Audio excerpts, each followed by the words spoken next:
தமிழகத்திலேயே முதன்முறையாக தனியார் நிறுவன பங்களிப்போடு தொடங்கப்படுவதாக அறிவிக்கப்பட்ட தருமபுரி புதிய பேருந்து நிலைய பணிகள் 3 ஆண்டுகளாகியும் இதுவரை தொடங்கப்படவில்லை.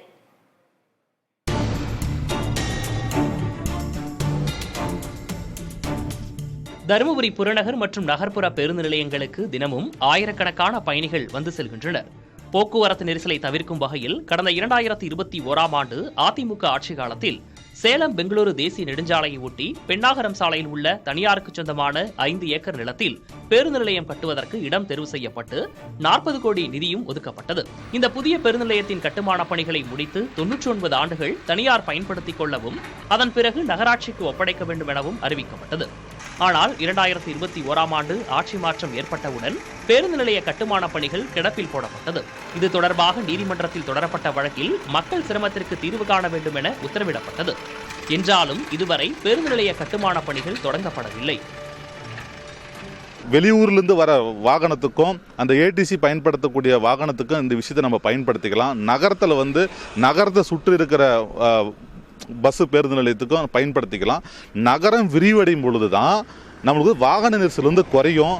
இன்றைக்கி தருமபுரி மாவட்டத்தில் பல்வேறு கார்பரேட்டுகள் நகைக்கடை துணிக்கடை எல்லாம் தருமபுரியில் வந்துடுச்சு. அப்போது மிகப்பெரிய நெரிசலாக இருக்குது. இந்த இடத்துல வரும்போது இந்த பக்கம் 4 கடை வரும்.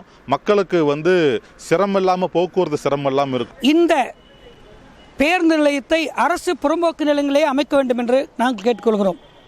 அரசு புறம்போக்கு நிலம் தருமபுரிக்கு அருகாமையிலே 2-3 இடங்கள் ஏற்கனவே தேர்வு செய்யப்பட்டும் அதை விட்டு தனியார் பங்களிப்பில் தனியார் நிலத்திலே இந்த பேருந்து நிலையத்தை அமைப்பதை நாங்கள் மக்கள் ஏற்கவில்லை. எனவே இந்த பேருந்து நிலையத்தை உடனடியாக அமைக்கின்ற வகையிலே அரசு புறம்போ நிலங்களை தேர்வு செய்து இந்த பேருந்து நிலையத்தை உடனடியாக அமைத்து மக்களுக்கு இடையூறாக இருக்கக்கூடிய போக்குவரத்து வசதியை சீர்படுத்துமாறு கேட்டுக்கொள்கிறேன். தனியார் இடத்துல இருக்கிறதுனால எல்லாரும் அது வரவேற்புக்கு கொடுக்கறது கம்மியாக இருக்குது. ஏதாவது அவங்க சொந்த இடம் இல்லைனா புறம்பு கடை அது மாதிரி இருந்தால் பரவாயில்லன்ற மாதிரி மக்கள் மத்தியில் இருக்குது. அது எப்படி இருந்தாலும் பஸ் ஸ்டாண்டு அந்த இடத்துல வரத்தை எல்லோரும் விரும்புகிறாங்க.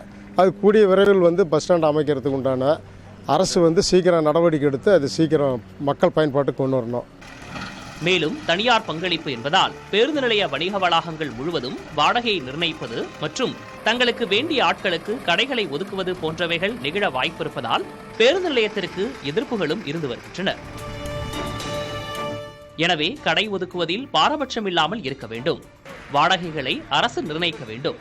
அதேபோல் தற்போது தனியாருக்கு 99 ஆண்டுகள் ஒப்பந்தம் என்பதை 25 ஆண்டாக குறைத்துள்ளனர். ஒப்பந்த காலத்தை மேலும் குறைத்து வழங்கி புதிய பெருநிலைய கட்டுமான பணிகளை தொடங்குவதற்கு அரசு உடனடியாக நடவடிக்கை எடுக்க வேண்டும் என அப்பகுதி மக்கள் வலியுறுத்துகின்றனர். புதிய தலைமுறைக்காக செய்தியாளர் விவேகானந்தன்.